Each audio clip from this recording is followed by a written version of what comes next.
Deux anecdotes à vous proposer du 9 mars.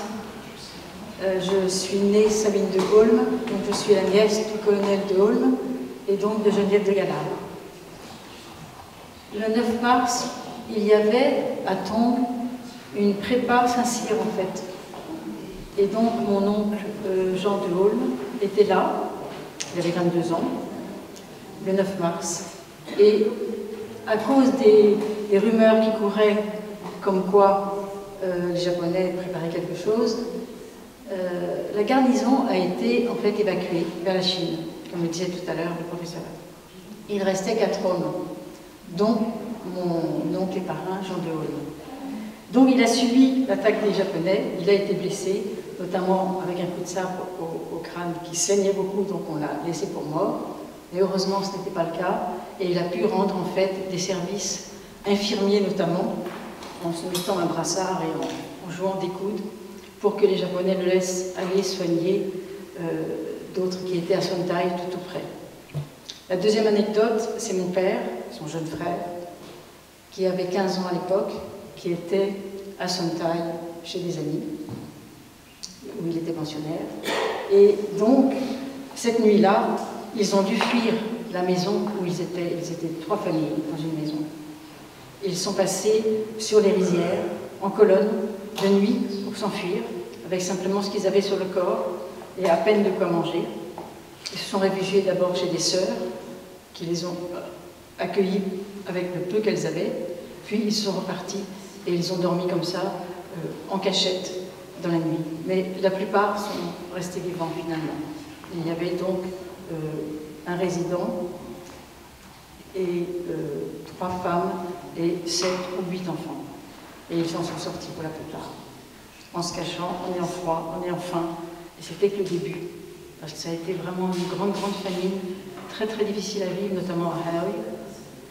Et mon père, après, faisait le tour, en fait, comme il était, on disait gamin, à vélo, il faisait les tours et il passait près de la citadelle pour prendre des nouvelles de ceux qui étaient prisonniers et après venir le dire à leur famille qui était donc cantonnée, comme le disait le professeur, dans des quartiers où les Français ne pouvaient pas, dont les Français ne pouvaient pas sortir. Voilà. Donc il y a encore de belles choses qui se sont passées. Les deux sont restés vivants. Donc le colonel de Holm, il a 101 ans maintenant. Et mon père, malheureusement, nous a quittés, mais j'ai lu ses mémoires, je les ai relus avant-hier, pour être sûr de ne pas vous raconter des bêtises, et je me suis souvenu de ça. Après quoi, il est rentré en résistance, comme je vous l'ai écrit, je ne sais pas si vous avez reçu le document, et donc à 15 ans, il a eu une attestation de résistance contre les Viet Minh en faisant du renseignement, de la traduction pour les services de renseignement français. Voilà. J'étais en Indochine au moment du 9 mars. J'ai beaucoup apprécié l'exposé qui a été fait, qui est tout à fait extraordinaire. J'ai lu le livre, mais j'étais à Tourane. Alors à Tourane, ça s'est passé très différemment. Il n'y avait presque pas de troupes françaises, et les Japonais ont attaqué une caserne de l'artillerie où il y avait, à 8 heures du soir, où il y avait une dizaine de tirailleurs. Et à l'intérieur, il y avait le colonel qui avait les registres de la résistance. Et il a été abattu par les Japonais à son bureau, en train de faire brûler les registres. Il s'appelait le colonel Rambaud, c'est un ami de mes parents, donc je tiens à le dire, colonel d'artillerie. Je voudrais rappeler aussi une autre chose, comme l'a dit très bien M. Zeller, la guerre d'Indochine a commencé en 1945. Pourquoi? Parce que les Japonais, une fois battus, ont eu envie de ficher le feu à l'Asie. Et ils ont donné l'indépendance aux 3 empires, à l'Annam, au Cambodge, au Laos, le 11 mars. Aujourd'hui, 2 jours après le 9 mars, ils leur ont donné l'indépendance. Et après, il a fallu qu'Ho Chi Minh, amené à Hanoï par la CIA et par les Américains, redemande à la France l'indépendance. Et ça a discuté, on a discuté, etc. Je ne veux pas y revenir. Troisième élément, c'est une anecdote. Je la tiens d'un capitaine qui s'appelle Lacour et qui a été ensuite directeur des eaux et forêts du Cambodge. Et ce capitaine Lacour, quand je lui ai parlé de ma présence en Indochine, m'a dit, ben moi, j'ai été bloqué le 9 mars avec mon escadron. J'avais des instructions pour monter au nord de Saigon. Je suis tombé dans une embuscade par un régiment de chars japonais. Il faut voir que les Japonais, au moment du 9 mars, avaient ramené, en plus des 50 000 hommes qui étaient présents en Indochine, une centaine de milliers d'hommes de Chine, de Birmanie, de Thaïlande. Il est tombé dans l'embuscade, il a perdu ses canons, il a réussi à s'en sortir. Il a été fait prisonnier par les officiers japonais de ce régiment de cavalerie, qui l'ont traité très bien, mais la Kampetai est venu le chercher, il a été torturé, etc., amené à Saigon. Qu'est-ce qui s'est passé quand l'armée française est arrivée? On lui a dit, oh mon vieux, on n'a pas de troupes, toi tu es un capitaine de l'armée, disons, vichiste, et donc ils l'ont dégradé et ils l'ont fait travailler comme docker pour débarquer les chars de la colonne Leclerc. Et puis Leclerc a demandé en arrivant les registres, et il a vu brusquement que cet officier avait des états de service tout à fait normaux. Il le fait venir, il lui dit, mon vieux, je te rends tes galons, je te rends tes médailles, mais je veux que tu t'engages dans la deuxième délai. Voilà, mais je n'insiste pas parce que je pourrais en dire beaucoup d'autres choses. J'ai écrit un livre à ce sujet. Voilà.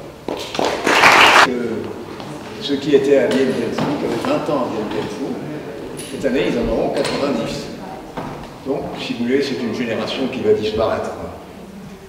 Donc on a décidé, une dernière fois, de rendre hommage à nos camarades.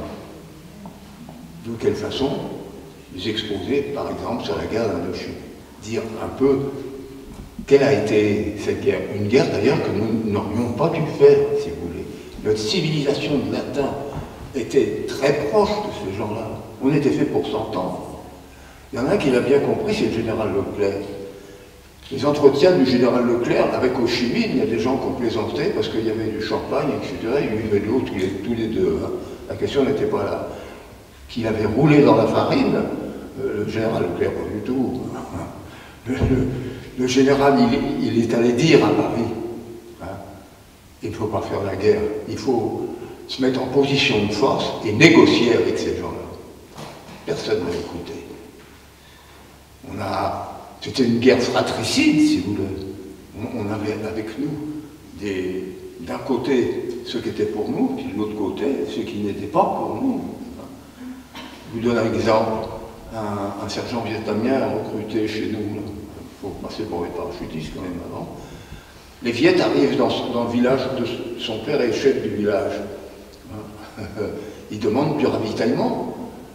Le chef du village dit, écoutez, nous c'est un village très pauvre, on a tout juste de quoi. Que font les Viettes? Ils la battent immédiatement. Qu'est-ce qu'il fait? L'autre, il s'engage dans les parachutistes. C'était... Parce que c'est un pays qu'on a beaucoup aimé, si vous voulez. Hein? L'accueil était le suivant. L'adjudant de compagnie ou l'adjudant-chef, si vous voulez. Hein? D'abord, tu es ici hein, pour apprendre le vietnamien, hein, et puis manger avec des baguettes. Et puis les pouces, c'est comme les taxis à Paris. Il faut les payer. C'est des pauvres gens qui travaillent beaucoup. Voilà ce qu'il disait. Puis il ajoutait aussi, tu verras, il n'y a rien de plus con que la mort. On va te dire que ton copain il est là-haut, là-bas, tu t'en fous, tu le vois plus, tu peux plus t'engueuler avec lui, tu peux plus te saouler avec lui, il en veut. Autre remarque à faire, parce qu'il y a des Saint-Syriens, on a dépensé presque une promotion de Saint-Syriens par an. Je peux vous dire en toute honnêteté, hein, que nos officiers nous ont toujours montré l'exemple. C'était des types bien.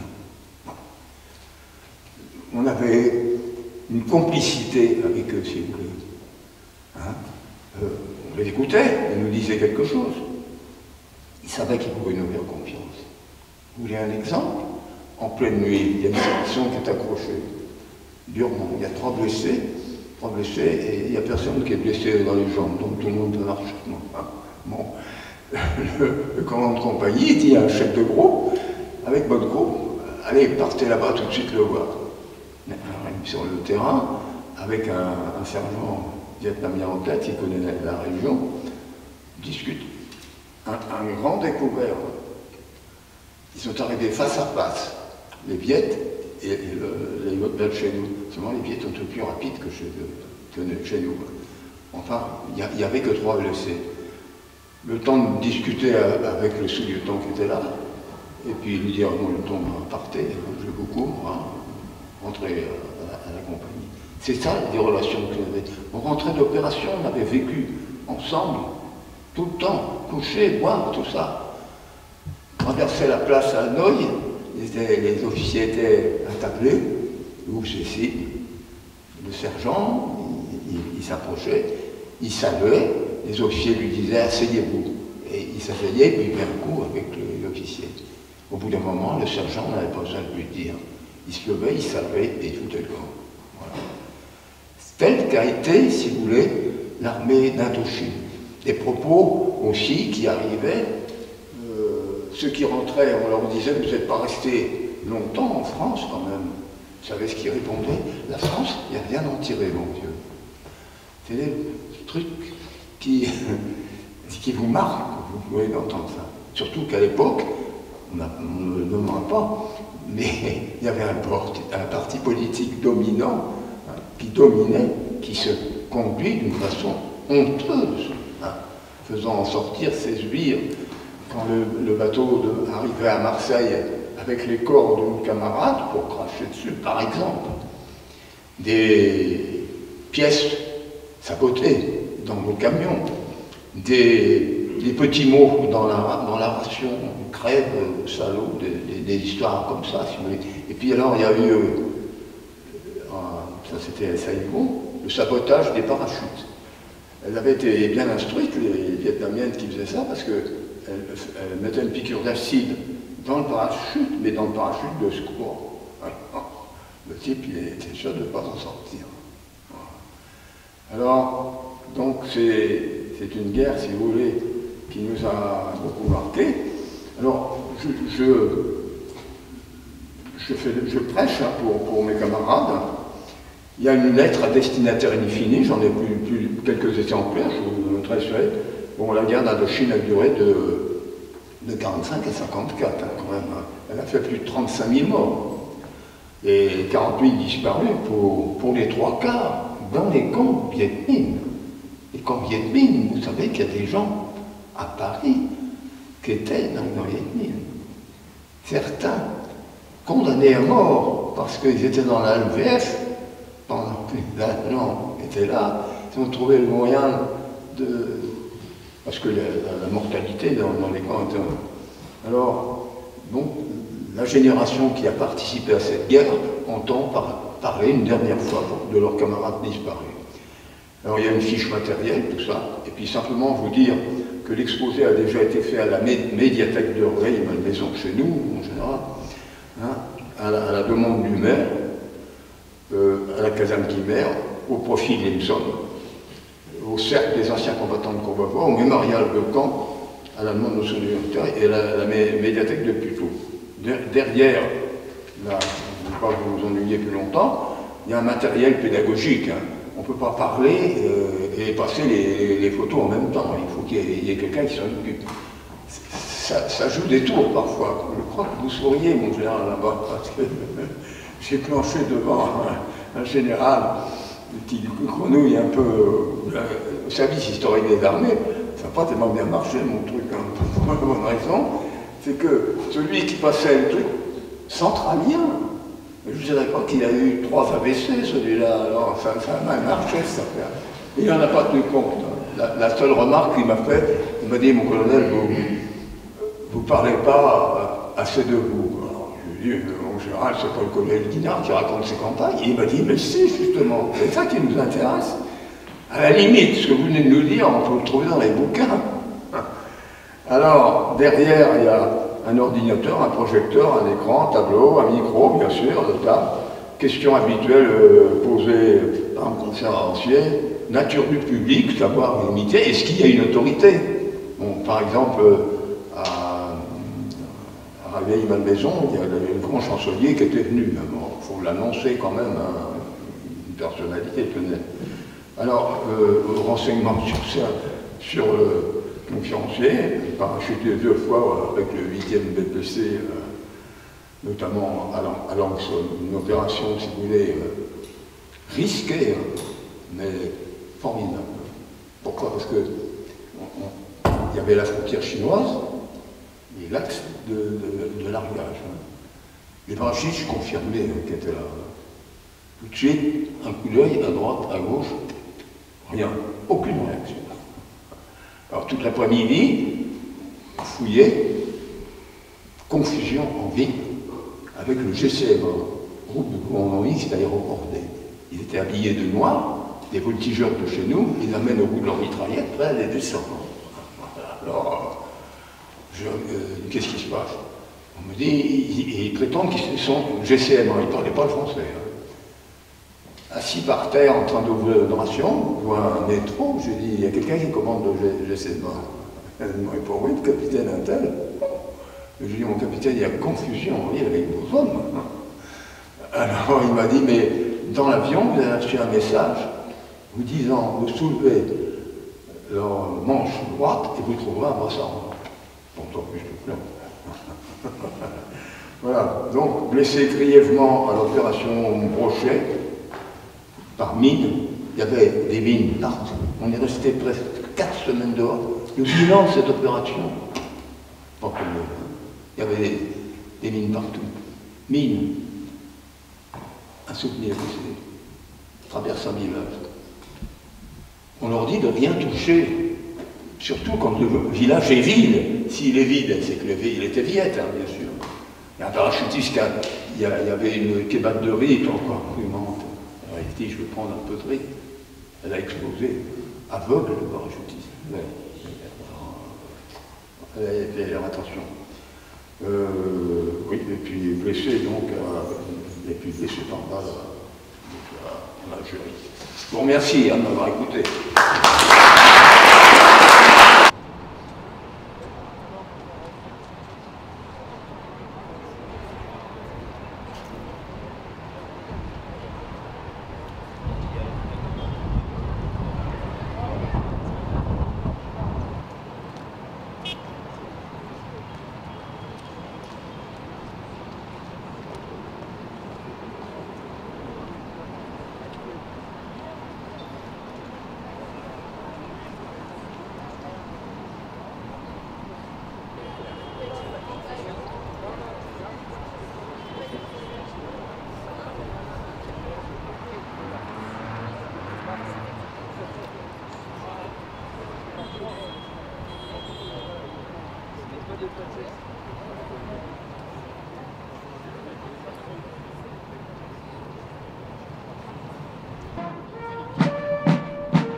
Gerbe déposée par la famille du général Henri Giraud.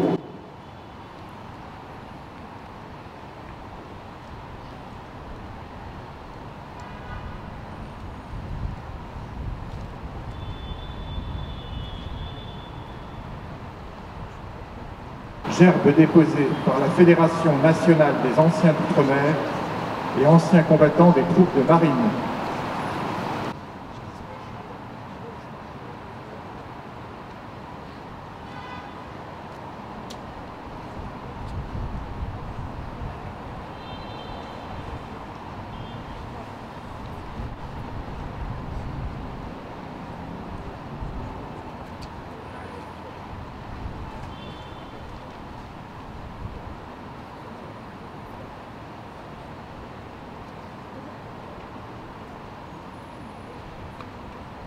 Les anciens des troupes de marine.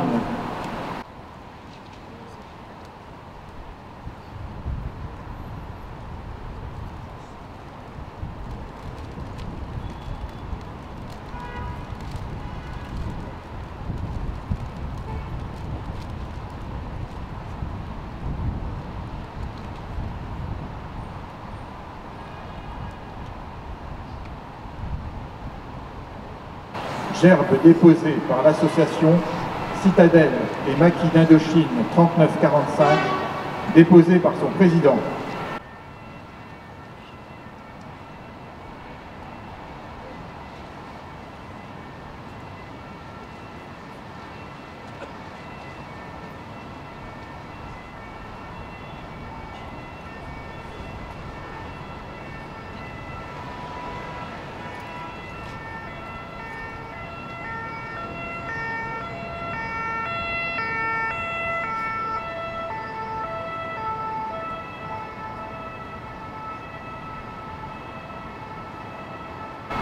Gerbe déposée par Madame la Secrétaire d'État auprès du ministre des Armées, chargé des anciens combattants et de la mémoire.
Et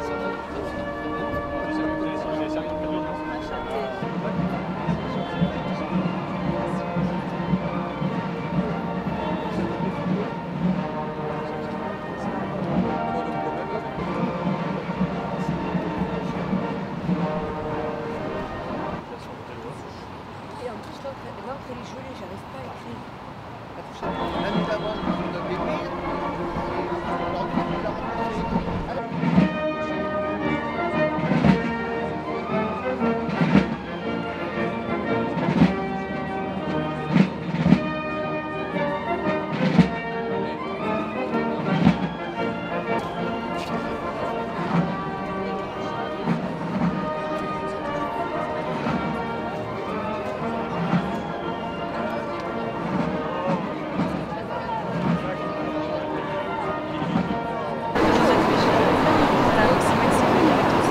C'est bien, vous avez de la gueule. Alors je vois que vous avez de beaux bleus. Chef de bataillon Berthelet, cofondateur de l'association. Bravo. À nouveau. Je suis le capitaine Bounous, ancien officier, je suis le fondateur. Il faut nous aider, Madame la Ministre. Pourquoi? Là, on a beaucoup de programmes de jeunesse et de mémoire, mais toutes nos subventions sont refusées. Pourquoi? À vous de nous le dire, Madame la Ministre.